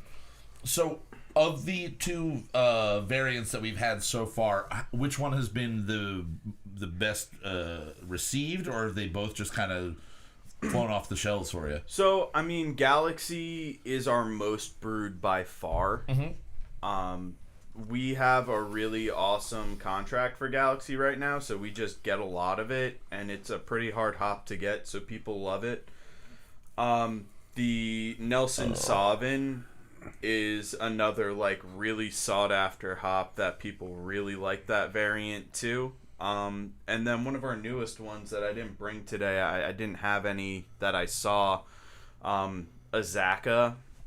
It's not a particularly sought after hop, but it's a very like mango forward hop, and it just tastes like candied mango. Nice. Tastes like you're drinking candied mango. That's pretty sweet. Are there any hops that you've like tried to get and you just can't? Like, are there things that are just like too difficult or so small? Like, yeah, there's always experimental stuff. Like people are crossbreeding, like they're doing with pot and stuff. Like they're making that's new where I was plants gonna and take it stuff. to. Like, it has to be at the point where they used to just have like, you had a Kush. And now you've got, like, Kushberry. And you're just like, oh, okay, well, like, I can go to a dispensary in Colorado or wherever it's legal. Nowhere else. And, I only Dispenser. Yes. Yeah. More beer for that one. And right in fucking Strasbourg. Yeah. Right by Target. There's there one a by reason Target, yeah. My friend As to works why there. I'm getting like a pepperiness or like spice, Yeah, like yeah, a bite to this. Yeah, the hops can give you that little like peppery bite to it. For sure. I'm sorry, I just drank your portion of it. No, but cool. it is. I've had it. What is the Motueka is the oldest of the ones that you have that we've tried so far? That you've tried so far, I believe it came out the same time as the Rare Fog and the 11 Lives. Like, I'm not giving you like insanely old beer. It's all been refrigerated. My opinion, though, unless it's something that is unfiltered and like consume in the next 2 days, or else it's gonna be terrible for you. Most good beer just gets better. Well, if you keep it, right, it gets better. We brew our stuff to be shelf stable because that's our market. Like, we don't have our own storefront, so. And like you said, people in Connecticut are buying this shit up, and they're probably buying like 6 or 12 cans and going, I really like this, and now I'm going to put this where I put all of my good beer. We're going to have beer cellars like people used to have wine cellars. We're going to be like, oh, you don't know, but I've got the 2017, this. Yeah. And you're like, oh, I have plenty of shit like that. I mean, it's mainly sours and stouts. IPAs don't age that well. Yeah. But I have beer from like 2014 in my beer cellar. We have a beer that is aging in the backyard. Oh, yes. That we're going to have to go drink in 2 weeks. A Schlitz. Oh, shit. We are going to. It's 2 weeks away. It is not a Schlitz. It is, God, what's it? Whatever weird Polish or German. Valentine? Yeah. It's Valentine Season's Greetings, I think. Valentine Season's Greetings. It's their seasonal beer, but it was already 3 years old when we drank it last year, and we had one left at the end of it, and I followed Zach out, and we buried it under 1.5 inches of dirt. Like, we didn't bury it deep, but we know where it is. You took one scoop out of the ground. And there was a lot of, put it in. And we're in the Poconos, so there's a lot of root and rock. Yeah. And then we were like, that's all we need. We put it there, pat it down. So for all we know, it's broken and has all seeped out. Hopefully it is broken, because if not, you and I are drinking my boss has one beer from 67. Yeah, and that is why we aged it, because we should steal the Valentines or Valentines. No, Valentines. we can't. Yeah, that was like pale. It's got like the pretzel on it. That's like the only beer he has. Eric is sober. He's been sober for like 40 years, and that's the one beer on his desk from the 60s or 70s. It was his temptation beer that he just put there and stared at. So the bottle, I'll take pictures of it so we can show it on the show. It is the grossest looking shit. Get that before 2 weeks from now, because I want to compare that to one that sat outside for a year. Green glass, just it's probably the bottom. It's like mud. You should send that to Rhett and Link and have them taste 55. Oh yeah, beer. dude! If you hit them up and was like, "Yo, I've got a bottle of 50-year-old beer," they'll be like, "Yo, we'll buy it off you for like $600." The deal is, no, we'll send it to you for free. We just got to be on your show. Or you have to be on our show. You have to be on our show. We want them on our show. We're gonna send. They'll it to probably them. be like, "Pass. That's worth way more." Yeah, exactly. Fuck you guys. They're like 2,000, and we're like, be on our show. They're like $5,000. They are my fucking favorite. They're the YouTube greatest. show. They're amazing. I love Rhett and Link. I watch them every Rhett fucking and Link. day. Good Mythical Every Every fucking day day. I When watch Good it. Mythical Morning takes a break, I am like waking up in the Yeah, morning. Yeah, I don't know what to Dude. do with my Well, I morning. guess I'll go watch Josh in the kitchen be a dickhead. I do love. I if I- love the Josh's I haven't podcast. listened to the podcast The at Mythical all. Kitchen I haven't listened to the podcast. We are now brought to you by the Is- Mythical But I Society. do like So Mythical Kitchen. fucking weird. We've talked about them enough now that I can put them in our tags at least for this episode and get some extra views. Yeah, I, for sure. I'm an addict. I'm not. Yeah, I fucking watch love what everything they they do. do. really love I it. love the dynamic of the two of them. Well, some of and the shit they spend money on. Oh, dude. yeah. Like Yeah. they'll spend $500 on a Yesterday- dollar store yo-yo they bought off of yesterday they eBay ate- and be like, it was from Yeah, the the 80-year-old 1925. dog food. 80-year-old dog food. They Yeah, I ate saw that yesterday, one. and I'm just And like, how old was the Jesus. cereal? The Fucking cereal 60 was years? 16 years Or old. 16 years, It was, yeah. or no, 15. It was the Shrek 2 cereal. Yes, and they yes, said yes. it tasted like But Wade Boggs. Link you know? does get mad when they spend that money. That's so funny. Yeah. Like, will you spend $90 on this? Like, dude, you're rich. You're so fucking and rich. he's still freaking out. You have about it. like 20 million subscribers in like 2 channels, and Dude, you've you got know like they bought 6 channels. What was that? Smosh. Smosh, yeah. You know they bought Smosh for cash. Whoa. They did? They bought Smosh Whoa. for like $7 million in cash. Wow. Okay, so that's why they were on their show for like a very... Yeah. Yeah. Like they had that stint Like, where the yeah, Smosh so guys they're- were just on yeah. there Did you constantly. catch- Their Did you catch- office is half them, and the other side of the building is the Smosh office because Rhett and Link bought it. But Now- they bought it for cash. Did you notice right before COVID, that Gus was on like Yeah, 3 episodes? yeah.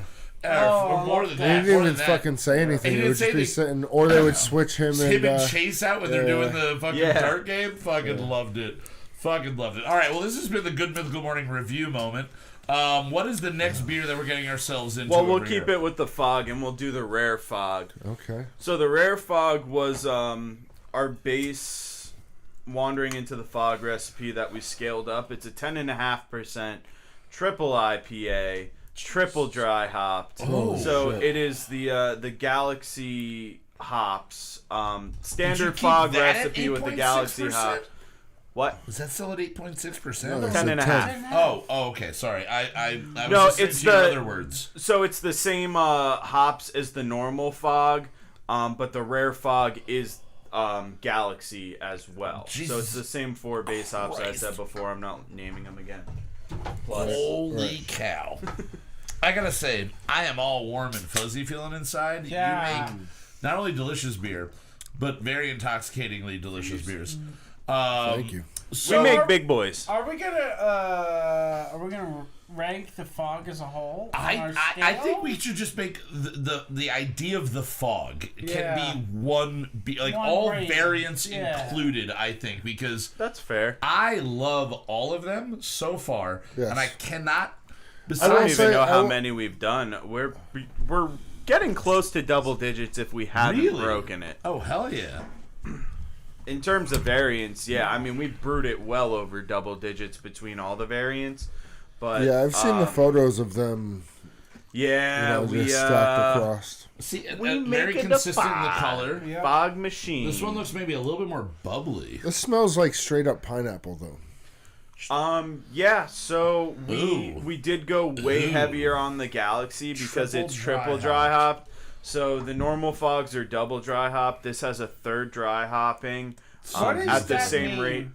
So we're hopping them during fermentation or during conditioning, as opposed to in the kettle. Like Okay. a Sierra Nevada Torpedo is primarily hopped like when you're boiling. Okay. And that's going to pull more bitterness. So it goes on a scale of a typical brew day. When you boil your wort, you boil it for about an hour on just a typical standard beer. When you add hops, you can start at the beginning of that boil. And the sooner you add hops to the beginning of the boil, you pull more bitterness. And the closer you add them towards the end of the boil, you pull more flavor. Okay. Okay.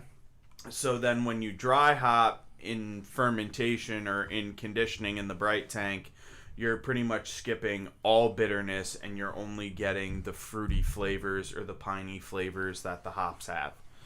That's why you're getting like the pineapple and the mango and stuff, because these are very little in the kettle for very low bitterness. And that's a just so shit smooth. ton in the dry hop. It's so goddamn smooth. Good. Like, I know I'm drunk right now, but this is... Yeah, this is very nice. That is for... If you handed me this and said, what do you think this is? I'm guessing 8. We had a small COVID festival revolving around this beer. Where you gave everybody COVID? Yeah, we gave everybody nice COVID and we gave them a can and said, there you go. Cannon COVID. No, we did, it was after lockdown and everything, but you know how everything's going nowadays. You got a nice 12 We did a small little, like, ticketed event, outdoors, socially distanced, where we had, I think it was like, Rare Fog plus 4 Fog variants on tap, and then we did a couple of special versions of Rare Fog. We did a pineapple coconut one, a hibiscus dragon fruit sour version. Oh, that sounds good. Damn. Oh, yeah. And then we did a quadruple dry hopped Nelson version of Rare Fog too, and they were all fucking insane. It was a real cool time. This beer is probably our highest rated beer on Untapped. Is it the highest alcohol percentage you have done? No. As a massive, like, as a larger production? Yeah, on a commercial scale, I think the highest we've done is 13%. Jesus. Nice. 12 for sure. And then on a fun at home 13. scale, what was the highest you went? Probably like 15. 15. All right. Yeah, I mean, when home brewing, sometimes the lines get blurred. Back in the older days, when you get a little drunk, you don't take as good a measurements as you should have. Some things go a little bit wrong. But yeah, definitely been up there. But you tasted it. Like, it wasn't a good 15%. Yeah. You knew. It was just like old Rasputin in your fucking face. Yeah. Like What's 15%. that? Santa Claus? Sammy Klaus. I was going to say Sammy Klaus, but I couldn't remember it. Sammy Klaus just tastes Czech. I think it's a Czechoslovakian beer. I'm pretty sure. They have it at Flood. Sammy Klaus. It is the first beer that I remember. 18%? No. It's nothing like that. It's not worth the burn that it gives you. 18%.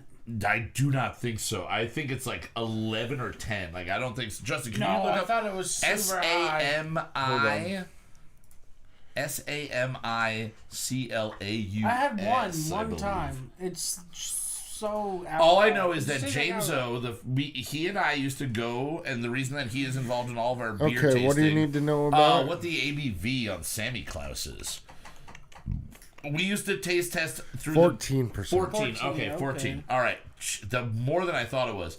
But it is not worth the burn. It is the second beer that we tasted together. That's a pretty high ABV beer just to be like, Floods to be like, yeah, we have it all the time. No, they have that shit all like that all the time. And it's on the menu, like part of like the drink through the world. Oh yeah, that is their like that. That's why I had it, because they classic drink through the world. And so Jameso and I were drinking through the world the first time. I don't think I've ever repeated a full repeat of the world because I've never gone back to Sammy Klaus, and that is the one. It took me years to want to drink Tsingtao again because I just wasn't impressed by it. I don't like Tsingtao. I don't think I did. It was like Heineken from fucking China. That's all it was. It doesn't do anything for me for how hard it is to get and for the price. Yeah, it's a lot. Yeah. If I was gonna drink something that had the difficulty and the cost, I'd just drink Peroni and just be like, all right, I'm drinking fucking Peroni. Peroni. Yeah. Peroni tastes like saltines. I like saltines. It's so salty. It's a little dry too. But yeah, the one of the first times I remember, or the only time I ever had Sammy Klaus, it was just like James and I think we bought one because whoever was there was just like, this is like a pricier, like bigger one. You might not want the whole thing. And I filled a half a glass and he filled half a glass, and I took like one sip and I went, well, I can check it off the list, but I don't want any more of that. It tasted like rubbing alcohol. And the only beer prior to that I turned down was drinking anymore was Hop Devil, because I thought Hop Devil smelt like a garbage outside of a Chinese food restaurant in the middle of the summer in Philadelphia. It just smelt like hot fucking shit garbage. Yeah. And now if I have it, I go, okay, it's not that bad. But it was like the first like all the hops in your face, like just to offend you with hops. Like, here's a whole clove of garlic, just chew it. Yeah, I remember those. I remember, like, trying to get into IPAs for the first time. Yeah, and, like, hating it. That was they didn't have flavor to it. No, then. it was just like, this is 190 IBUs. Fucking melt your face off with bitterness. And I was like, why do people... Like, it's like, how are you obsessed with it? 120 minute. Yeah, the 120 minute. Like the 120, it's just so like... I will say that I went to, Trackside. I was at Trackside one night, and they had... I was working the door at Floods that night. I went out to late lunch, early dinner with my buddy Dave Tyree, and I went, the guy's like, I got the Dogfish 90 minute on tap. And I went, really? And he went, They always have 90 minute on tap. I get fucked up every time I go to Trackside drinking 90 minutes. Yeah. I had 3 90 minutes, and then the guy comes up to us, like, after I had 3 of them, and he goes, so, apparently, we just tapped it. It's 120 minute, and they sent us the wrong keg. And I went, what? Oh, shit. And he's like, yeah, and I'm like, oh, I gotta work in like an hour. I'm like, this is gonna hit me soon, because I was like, it's still like probably 3 beers in an hour and a half. Yeah. Like, not like crazy chugging Right. it, but for those, pretty quick. And then I went, fuck it, and I had 3 more. Working the door Floods. It's And then okay. I remember that night, dude. I come remember to that night. eating a cheeseburger at the table right in front of the door, not IDing anybody, and Dante comes up to me and goes, you alright, bro? And I went, what? What? And he goes, you good? And I went, yeah. And he goes, all right, man. People are walking in. And I went, oh, shit. And, like, I walked over to the door, and I went, and I looked at my watch, and it was 11:30. And I had been there since, 9? Yeah, like, when your probably, 8:45 when your shift starts or whatever it is. And I was like, oh, my God, I've been working for, like, almost 3 hours, and I had no idea. The first time I had It the was fucking 120, terrifying. I went to Firefly one year, the music festival. Oh, yeah. And Dogfish had a whole tent. Were they giving you full cans, samples? What were they giving you? Full Bottles? pints. Pints? Pints in glasses. They got them in pints? And they only had the 60, the 90, and the 120s. Jesus Christ. That's the first time I ever had the 120. And I was wrecked to begin with. I was at a music festival. Yeah. I was on all of the extracurriculars. Oh, yeah. And then that just was... Lots of fun. Yeah, they'll send you over. All right. Well, we should give this... you don't have to be included in this because you're biased.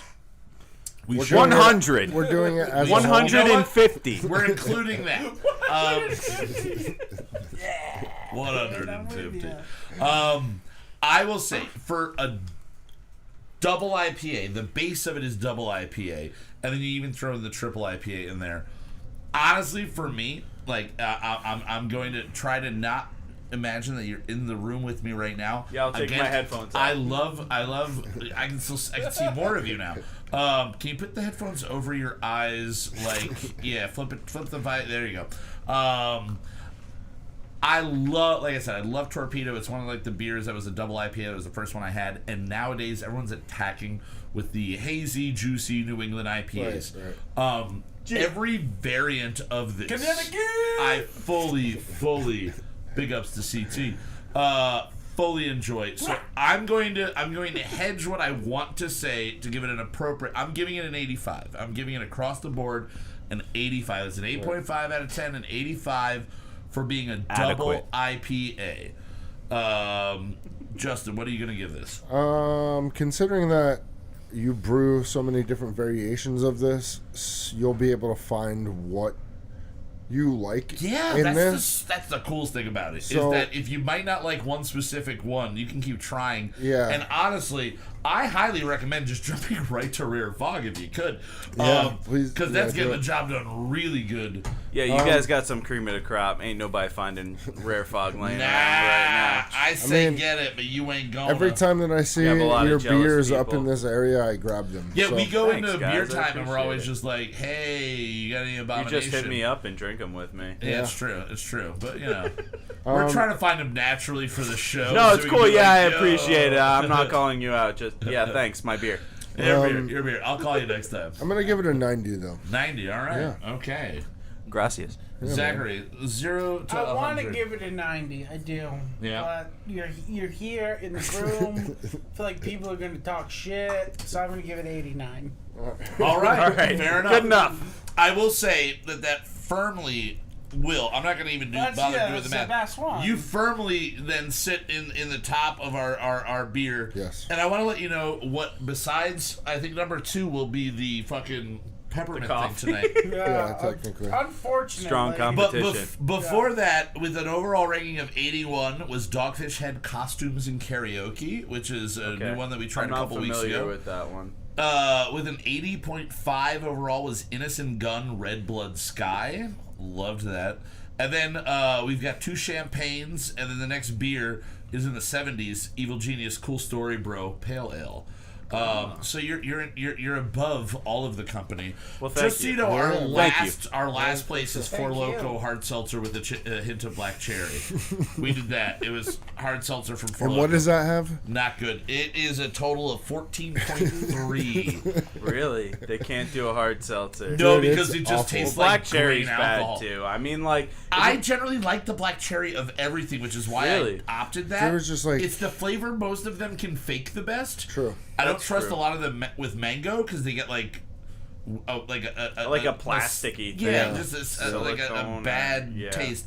And then the next one on the lowest is the Miller 64 Extra Light 2.8%, and that's because it's fucking water. Yeah. So Fuck you, Miller Lite. We do have one last beer from you that we should get to, so we can wrap this all up. Seltzer? Yeah, I have it. That one is This really is all good. right. This Sorry, one's I going to just be yelled that. extra good to Rolling it shake it hard. So what is the last one that we are jumping into here? So there's 11 Lives and Still Wandering. So this is a collab with Fat Orange Cat Brewery. Ooh. Also a Connecticut brewery. Real cool guys and ladies at Fat Orange Cat. It was a really cool beer because not only was it good, but both our artists collabed on the can label for it. So who are the 2 artists that are on this?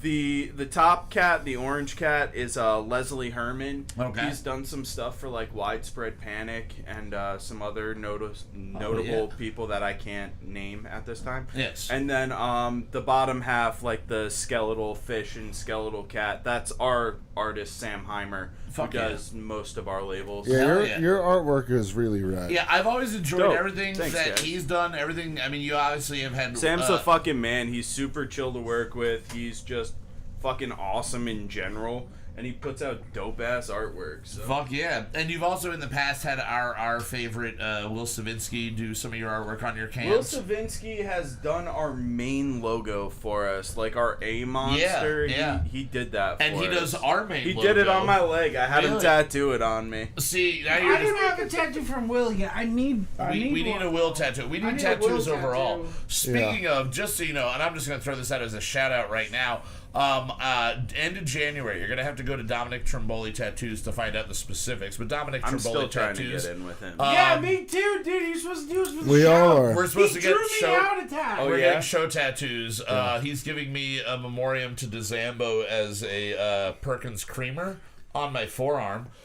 He's got a sucky Voltron. Wait, are we really That's going? great. Zach. That's perfect. No. It's going to happen. We just have to figure it out. But what I was going to say is that there is a very special featured artist that is going to be end of January. I think the 22nd to the 24th. At Dominic Trimboli Tattoos, you can go and get tattooed by the one and only Brown Reclusive Uriah Brown. Oh, will be that's there. awesome. So you get a whole Hell yeah. weekend of availability from the I'm just wonderful gonna stop Uriah. down and say what's up. Just for that, I'm going to see if he can do the week before, because we're off the week after. I'm going to see if he can do the show the week before. Hell yeah. But maybe, who knows? Promote that for him. Get him one more Get him to tattoo. come on for Brunch Radio. Oh, We're gonna have to- yeah. It'll be good. do It'll a be good. Brunch Radio. All right, so aside from the artwork and the collab, this is an 8.8%. Yeah, I didn't really look at that either. I like Another double I like both of IPA. them. Sorry, we make a lot of those. Yeah, well, No, I mean they're. you know what? I'll thing ask you that because I was thinking this earlier. Double IPAs are the thing right now, so it makes sense. You gotta go where the fish are. You know, you gotta go where people want. What other besides the IPAs? Like, do you have any consistent brews that you make that are non-IPA at the moment? I wouldn't know if I would consider it consistent yet. We've started a fruited sour series. Okay. Called the Harvester, and we're trying to focus like unique fruit ingredients on it. So we've done 2 variants of it. We did raspberry, gooseberry, and mango. Ooh, gooseberry. Yeah. That one wasn't my favorite. I think we could have done a little more raspberry on it. It came out a little bit tartar than I would have liked it. But it was very good. All the flavors came through very nice. And then the second one we did was blueberry, soursop, and tangerine. Fuck. So we've got a couple more lined up with some funky fruits in there. We're trying to like accentuate exotic fruit, shit that people don't get very often. Beer. Oh, Durian beer. 100% you should. You know, I've heard it doesn't taste bad. It just smells awful. It just smells bad. Well, I've never had it, but I'm not. From every video I've seen of somebody eating it is always from every Rhett and Link video I've heard. It Yeah, tastes I like mean, wet snot. You know? out of all the videos Or I've feels seen like wet people snot. eating durian, there's only been like 1 or 2 where people are like, it actually doesn't taste bad if you can get past the smell. And the texture too looks. Yeah, I looks heard weird. the texture is like Snotty. some sort of rotten, snotty, like rotten, we should get one. moldy fruit. We should. Yeah. We can do that. We'll get Kurt back on. For I would definitely check the Asian market. Oh, Over yeah. in Stroudsburg. They probably got one. When I go visit my Fuck business partner Josh, he's got an Asian market right down the road from his house, and we went and they had durians there. I didn't buy one because I was like, "What the fuck am I gonna do with it?" But yeah, they like I would check them. They might have Fuck it. it. Fuck it. All right. So, what else can you tell us about this beer specifically? The brewing process of it. Anything that was like. I mean, it's being a collaboration. Is it literally you guys just sit in a room and throw around ideas of what you want to do with a beer? Well, typically collab days are so we're both 12% brands. So, Fat Orange Cat does have their own taproom brewery. It's small, but they do have their own in Connecticut. Okay. But they contract larger batches through 12%. So when we have a collab day, we're usually just like bullshitting, drinking. Hell yeah. You know, just shooting the shit, buddies being buddies. Fuck you know? yeah. Fuck yeah. I will say, Collab I really days are enjoy great this. days. It's more, it feels more carbonated than the fog in that way. It's got like a lighter in the viscosity. If you look at the actual bubbles to compare it to our last episode, it's got more of kind of like the champagne, smaller little bubbles in there. Yeah, there's a little bit of it's a little bit drier than the fogs are going to be. So even though it's at the same carbonation level, you're going to perceive it a little bit higher. Yeah. I feel like it's also makes sense. sweeter. Is it sweeter? I think it's no, it's actually it's a little bit drier. It's just the I think dryness is definitely coming across expression is- immedely on Yeah. there. Yeah. Yeah. I just think it's the hop expression is coming through real fruity.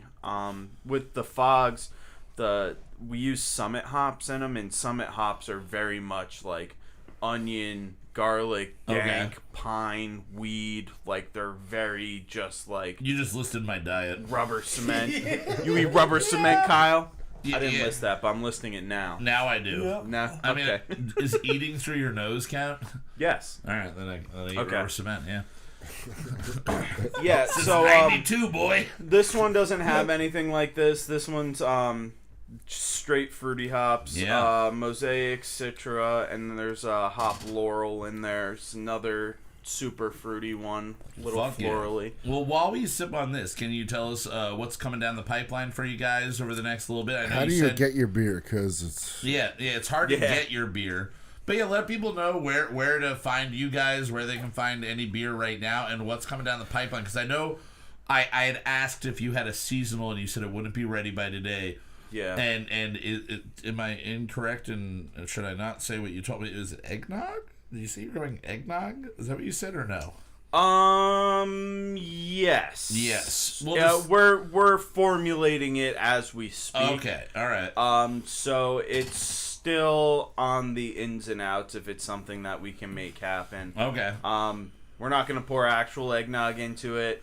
We can do the spice, but you're gonna taste the spice. You're not gonna taste the eggnog. So we're trying to Get the figure essence out of eggnog. Yeah. We're We're big nog guys. I'm a Especially huge this time nog of guy. year, bro. That's why I want to do it right. I don't want it to just be the spice and be like, oh, Christmas spiced beer. Yeah. I want it to taste like eggnog. Otherwise, Yeah, what's you get the the point? lactose in there. Does the lactose help you at all in that situation? I don't know what it is about eggnog. Is it the egg? Is there actual egg in Yes. eggnog? Yeah. I don't It's even know actually about the a brewing. giant pain I've in the made ass. egg- What you have to I've do made is you it. take egg yolks and you sort of like temper them, but you have to bring them right before they're boiling. Like you have to bring them to a simmer, but if you go too far, you make scrambled eggs. Yeah. You know what I mean? Like you have to get them to the correct temperature, and that's it. Like Okay. No, if you fuck that up, then you're starting. One year at Jocks, I made a ton of bourbon eggnog. Oh, from scratch. Yeah, from scratch. Oh, shit. We made Oh, a damn. ton of it. And we made eggnog French toast. I bottled a bunch of it for Christmas gifts. I'm sure you guys had it. I'm pretty Oh, sure Because yeah. I did. I made a shitload I'm pretty of sure I did. actual alcoholic eggnog one Fuck year. yeah. That's fucking dope. But yeah, so we're working on that. Like I said, we got those fruited sours coming down the pipes at some point. Bunch more IPAs, a whole bunch of collabs that like I really can't say much, but we're super stoked on a lot We of always shit like that a we good got coming tease. out.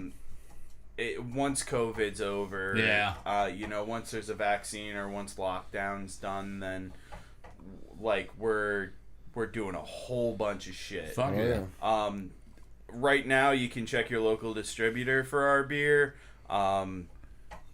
It's kind of hard to get right now, unfortunately, because of the quarantines and stuff. Yeah. Right. Connecticut's been buying up a lot of our stuff, so yell at Connecticut.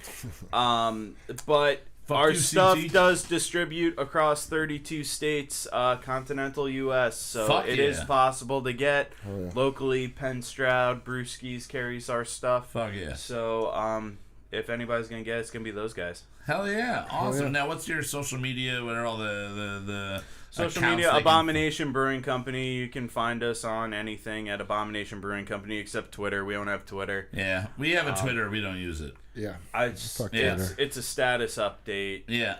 So I've always Like, I had don't Twitter get it. like the first 6 months that Twitter existed, and I had an old Twitter account that I can never remember. yeah, what I the had login it, was. but But it was Twice it was used before they told you how many followers you had, so it wasn't as much of a competition. And I had one post that I made on Twitter on that account, and it was, so wait, this is just an AOL away message that stays up for forever? And then I put that out, and then I never... and then it stayed up for forever. And Yeah, it's it's there still there. somewhere. I was big into Twitter. I like Until my mom perusing it. Twitter- called me one day. She's like, "Hey, I saw your Twitter. The shit you're saying is not cool." And that's when I stopped using Twitter. I was like, Yeah. You know- all right, my mom found it. Yeah. I'm done You with know who Twitter. Twitter works for? If you have a food truck and you're moving from location to location, Yes, that really helps with the constant Yeah, update. or if you're the president of the United States yeah, of you America. just fucking tweet. Or and right it's in the like- middle of those two things, The only if you're thing a Twitter's hooker good for and is you need to tell them what memes. corner Yeah, you're that's on. true. Yeah, but Reddit's better for that, so it's Yeah. not even Oh, that yeah, good. They you all come from... converted? I've always checked Reddit, like, monthly. Because I use Reddit all day, every I've day. been more I'm on so Reddit in the obsessed last, with like, Reddit. month or so. But I've been on it for years, just That's kind of where like, the I memes go on, come and I from, leave, is and then I Reddit. go on, and I Space, leave. Space Ghetto was the shit. Yeah. Space Ghetto, no one Not knows familiar. about. I know. No, It's not, no one understands Space Ghetto. the heyday of Space Ghetto was like None of us know. a blog Uh-huh. where you could be a member and just post on the site right. Whatever you And- wanted, really. whatever you wanted. Wait, And that's it was the just website you just endless- keep scrolling, Yeah, it's right? mostly Yes, images yeah, and shit. Yeah, Oh yeah. my! But Space- you would get like It's really dead fucking now. It's cool. dead. You get like some really cool shit, and then some really fucked up shit, and then some fucking porn, and then like Yeah. some okay. really cool shit. Like steak and cheese. Just But constant like Yeah. a blog, you weirdness. could be a member yeah, of. but you like It's you absurd. basically yeah, just I mean scroll the old through. days of the internet, Yeah, fucking it was Newgrounds Space- when you Space- could Yeah, just like, basically. oh, there's Ghetto a was dead the body. old You're like, days oh, I'll of the play a game or internet. two. Yeah, Yeah, Like, exactly. It was. If it, yeah, it's, oh man, I miss it. You It's- do. It's gone. It's gone. Man, that's not gonna things ever that come kids But you today can go won't to fucking spacey.com. experience. Getting They fucked will up for the not rest of old your life MySpace. on some fucked up Yeah, random you just link fucking click God, on I something. really hope- Oh, okay. Oh, Let's get all right. ourselves. All right, I'm done. ingrained in my fucking brain forever. Yeah. I hope that space hay or whatever you found is not like have you heard of Parler? Oh yeah. That's like Twitter, crazy. That turned into like some right porn wing. thing. Oh, it's a race It's thing? crazy right wing. No, it's like super right wing people that get kicked off Twitter. Probably racist. And it's just Twitter, but it's only crazy right wing. If Space Hay is right wing version of it, I'm on the ground level, and we gotta change our dialogue. It's like some weird pedophile shit. Yeah. I'm gonna figure it out. I found it through like a news article. Yo, so I don't want to be that guy, but I'm about to piss my pants. Yeah, go ahead, dude. Drank a lot of beer. Joe, thank you so much for being here and being on the show. I'm going to just start doing our sign-ups, so you can go. Oh, all right. Dope. Well, thanks for having me, guys. Oh, yeah, dude. Love to have you so much. whenever you want to come back, and now I just know to call you whenever I need beer. Hell yeah. Go pee your pants. All right. Go pee. All right. For Kyle Mocha One Shop, I am Kyle Mocha. I'm joined here every week by Mr. Justin Olampado. Yes, A big sir. thank you to Justin, and always Mr. Zachary. If you're looking for pedophilic content, spacehay.com. Stormin. I don't know if that's true. I don't think hashtag not true. Don't forget that you should you should be participating in the Whamageddon. You should be participating in Whamageddon. You can go check out our friends podcast, Sean and Dave make music, not movies. The second half of ours is out soon. I don't know when, but soon. It's not out yet. Not out yet. He's editing it and he's busy and stuff. I haven't been on the blower, so I haven't been listening to podcasts. But what do we know? Go check them out. We do their theme music, and you can check them out and hear our voices and our musical talents every week. Let me ask you a question that Derek T doesn't, and all the other shows at moot.tv. More to come, as I said. Big thank you to super producer EJ5000 for always getting us out to you guys every Monday on the Moot Monday drops. Again, big thank you to you guys, and as I kind of spoke on earlier, I had a friend pass away a week and a half ago, 2 weeks ago, and thank you, Jeffrey. We'll get to your voicemails next week. Oh fuck! I forgot about the voicemails. We'll do that next week. We'll do a big push. Yes. So leave voicemails. 570-795 whoa. 570-795 whoa is the number you can call. What is WOAH? Figure it out. And but you know, my buddy Tim, he was the lead singer of a band I was in about 15 years ago. He introduced me to bands like Bell and Sebastian. He got me really into Modest Mouse. He got me really into Death Cab for Cutie. We're in a band called Likeness Flow with friends Tyler Chambers and Chris McHale and Winkler, Annika Winkler. Now this recording is the original three. I'm not on it. Annika's not on it, but it is Chris and Tim and Tyler. But Tim was an amazing musician. He was ridiculously talented, and unfortunately he just gone too soon, like a lot of people. So we cannot find the recordings of our old band. But before I was in the band, they did all of the album, the little demo we did, the EP. They did recordings, and luckily, the website that the studio has, that has not been active for 13 years, is still being hosted somewhere. Yeah. Don't know why, don't know how, but on that website they have 1.5-minute clips of 3 of the songs. And this is the song that I remember enjoying the most. This is the one I worked on with Tim when I joined the band the most, because he wanted more backup vocals for me than anything. So we sat around and we sang this to each other a lot. Literally just sitting in a room, him playing guitar and me mimicking him. So this is in dedication, in memory of Tim Bannis. Gone too soon. Really awesome guy, and if you've got demons, if you've got troubles, if you've got issues, if you need help, find somebody that needs help. Sure. So for Kyle Mocha Won't Shut Up, for the first time we are not going to be playing our normal closing theme song. This is going to be Ghost in a Flame from Likeness Flow, a band name that was taken from bathroom wallpaper. Likeness, flow with an S, is some flour, and it was on the bathroom of his mom's what do you mean flow with an S? F-L-O-S, but you don't pronounce the S, I guess. But we never use the S. So it's L-Y-C-H-N-I-S, likeness. But not like likeness, but pronounced like likeness. Flow. But this is his one of his best songs, in my opinion. So this is for him, but it wouldn't be Kyle Mocha Won't Shut Up signing off if we didn't say fuck you. Fuck the fans. Jeff Buckley. Jeff Buckley.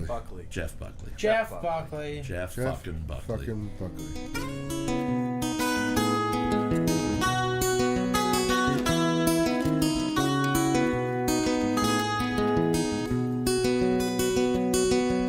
We ride this horse's mane like a ghost, hides from the flame. Your emotions seep into my eyes. You blankly smile, yet mine slowly subsides. I am happy where I am, moving with the sun as it sets. We watch the setting suns collide. Under the blanket of stars we'll hide. Our silhouettes will become one. When the serenade's complete, cities will crumble